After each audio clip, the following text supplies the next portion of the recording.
What's up, guys? Over here with TNF BattleBlog, bringing you a little bit of hashtag Throwback Thursday. Now, obviously, the video that you're watching right now is not Battlefield. This is actually Medal of Honor. It's not even the Warfighter game that terribly came out a couple years ago. This is Medal of Honor. I think it came out in 2010.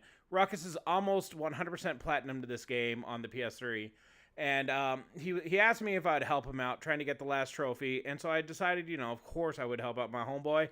And so, this Saturday he came over, brought his PS3 while we were doing the Dirty Dick Squad recording right after. And we decided to go ahead and do it. Now, we put him on my PlayStation. I got on his PlayStation, so he would actually be playing because he's played quite a bit of it. I've only played it once, and it's just absolute shit. Whatever. I'd like to tell you that we had a good time playing it, but we really fucking didn't. He went on a good run towards the end, so I just cut like the last, I don't know, however many minutes off of the end of the clip and threw it up here for you guys to watch. So, yeah. I'm going to give a quick shout out here to Warm Fallout. Now, he has been doing all of my artwork lately. He's a great dude to work with. And so I thought I'd give him a shout out here, and he has actually offered up something pretty nice for my channel. Now, he has started his own website, which is nickkennerdesign.com, and he has said that if any of you guys need artwork, he will actually give back a certain percentage of the money that he makes off of designing art for you guys back to my channel, which would help me out tremendously. As you guys know, every channel needs help and always needs more equipment and wants to get better. And so we're trying to come up with different ways that we can raise money to buy brand new equipment and to get the games that you guys want to see. So this is an excellent opportunity for us. And it's also an excellent opportunity for you guys to get great artwork at a great price from a great guy. So check out his website, nickkennerdesigns.com. I'll put the link in the description. Yeah, just let him know that I sent you. Maybe put hashtag yellow swag in the comments. Or Topher's itchy rectum also will work to get me that discount or to get me that refund back. I'm just kidding. Yeah, just let him know that I sent you, and he'll hook me up as he hooks you guys up. So thanks a lot, Warm Fallout, for doing this for me. I really appreciate it. So on to the subject of the day. Now, I've actually spent quite a bit of time today trying to figure out what I'm going to talk about. And I've decided to kind of answer the question that a lot of people have asked me, and I've answered individually. And that is, how did you start your channel and why? Now, as most of you guys know, a buddy of mine named Daryl, who's also known as Punk Pal, he actually... he commented on one of the videos a couple days ago.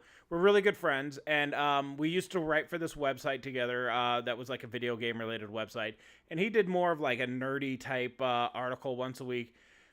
We both got pretty much fed up with the way things were going, and I left first and he left later, and it was a good experience for me. I loved writing. I loved being able to be somewhat artistic. And so I had a good time doing it, and after I left, him and I started talking about how cool it would be to have our own website. And, when you start something cool like a website, you have a lot of different ideas of what you want to do and what you want to accomplish. And as you go through the process of doing it, your ideas and your thoughts changed. And so we started our website. It is thenerdfilter.com, and we wanted to focus on, like, I would do video game articles, and he would do... toys and like nerd culture and all this kind of stuff, and we'd bring in our friends and we'd just have a great time. And all those things happened. We did start our website, we did bring in all of our friends, we did have a great time, and we still do have a great time. And it was pretty awesome. Somewhere in the starting of the website and kind of getting that going, somebody came up with an idea. I think it was me, I'll give myself credit, of starting a YouTube channel. And I would do, play games and review them and doing this and that. And I did that. And it was fun. It was a lot of fun at first. And I really had like no focus. I had no really understanding of how to do it or how to create a channel.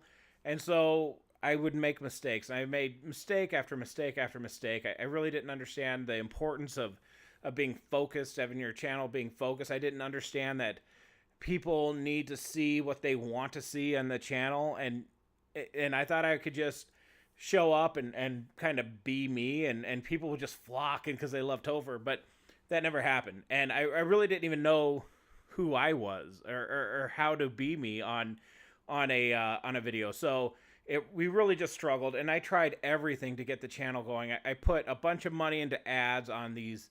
I think they're still good videos, but they weren't really videos that would get subscribers. They were just different types of stuff, and some of the stuff was good, some of the stuff was bad, and I just made a lot of mistakes and really didn't understand how to do it. So eventually I stopped because I started doing stuff for subs, and we've talked about this before, and I had like 509 subscriptions, and they were all fake people that never watched. And like I've said before, I probably did like 100 to 150 videos that nobody watched. A couple of my videos got over 300 views without being advertised, and that's cool, but they weren't really sustainable. I had no idea how I did it. I still don't know how to do it, but just a lot of mistakes were made. So eventually I just kind of gave up on it, and really returned and focused on the website, and we've done really great things there. We've had a couple of articles that have gotten over 30 to 40,000 views on it because they're really cool, and none of them are mine, but Daryl does some really interesting stuff, and we kind of hit the lottery a couple times on that stuff. But I did a lot of cool things on that website. I reviewed a brand new game every single week for the entire year of 2013. I didn't quite turn out to be 52 games. I think it was 44 because there was a couple weeks that I couldn't do it. But I really had a great time and really explored a side of me that I never had explored before, and that's being creative, because I'm not a creative person. So I have this friend named Stealth, and he is a YouTuber, and he has a channel that has like 5 to 7,000 subscriptions, and he really is doing a good job. He's with Machinima, the whole 9 yards, and he really helped me out when I started my first channel, but I really wouldn't listen to him. So he started talking to me about getting back into YouTube because I spent a lot of money on the equipment. I bought my computer, I bought my capture card, I bought the editing software, I bought a bunch of microphone stands and all this stuff, and invested a lot of money into it, and I wasn't getting anything out of it. So he kept on like hounding me and kind of just getting after me about getting back into it and making my investment count and finding something that I love to do. And eventually I kind of started getting grinded down by him, you know what I mean? Like he made so much sense, and I'm such an alpha dog that I kind of started just trying to resist like his ideas. Like he shouldn't control over me. I know that sounds ridiculous, but I felt like I was smarter than anybody, and I knew what I was doing, and it just didn't work, or for whatever reason.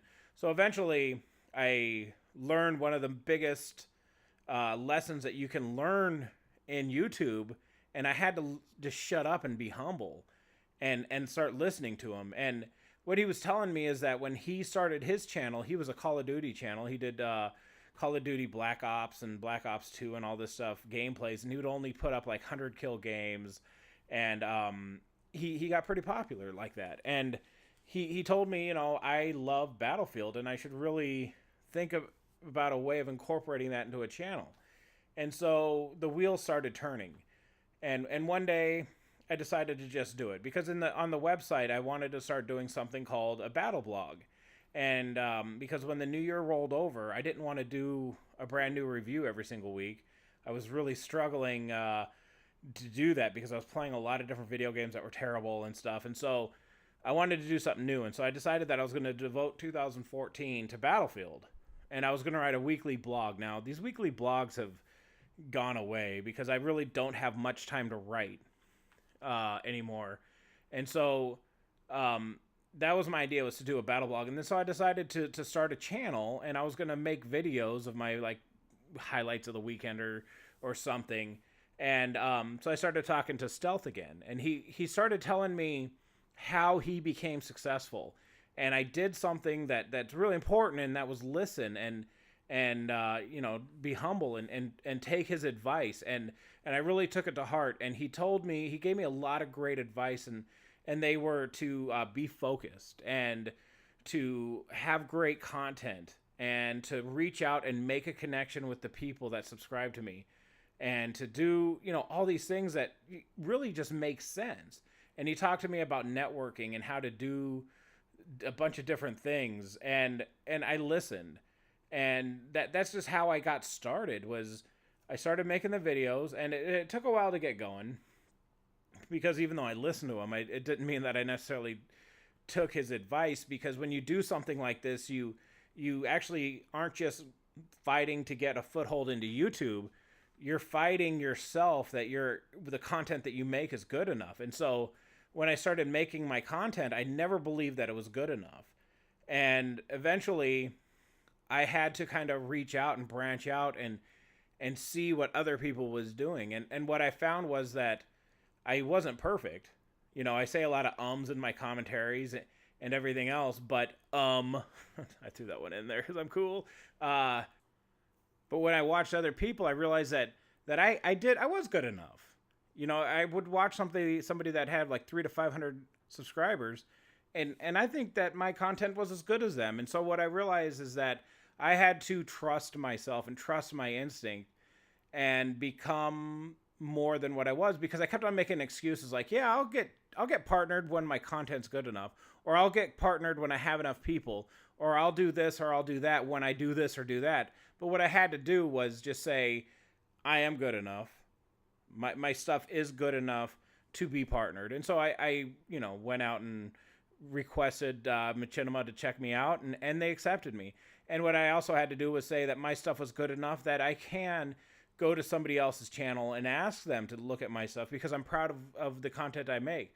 Now, like I said, it's not perfect. And it's not nearly as good as the stuff you guys make, but it is good enough to have somebody come in and enjoy it.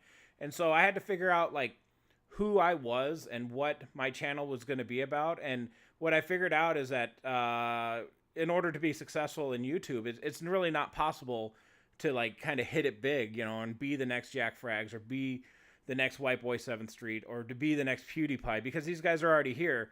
So what I decided that what I wanted to do is I wanted to create a community where we could be successful together, and we could work together and grow together and be a team.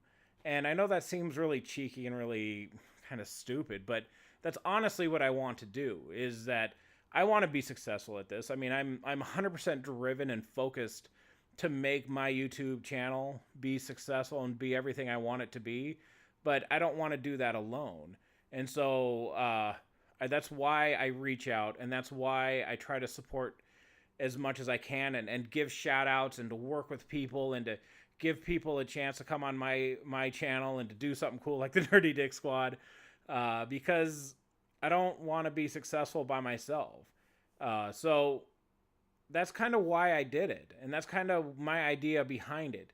I see a lot of YouTubers that, they hit their 100 subscribers and they talk about like, oh, look what I've done, and to me that was never about it, because I was happy when I was at 46 subscribers when we did Throwback Thursday number 4.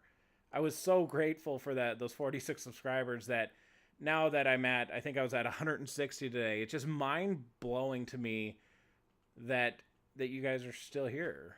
And so I just really appreciate that. I really appreciate you guys still being here. And I really appreciate all the wonderful people I've met along the way. And I can't wait till we meet more people.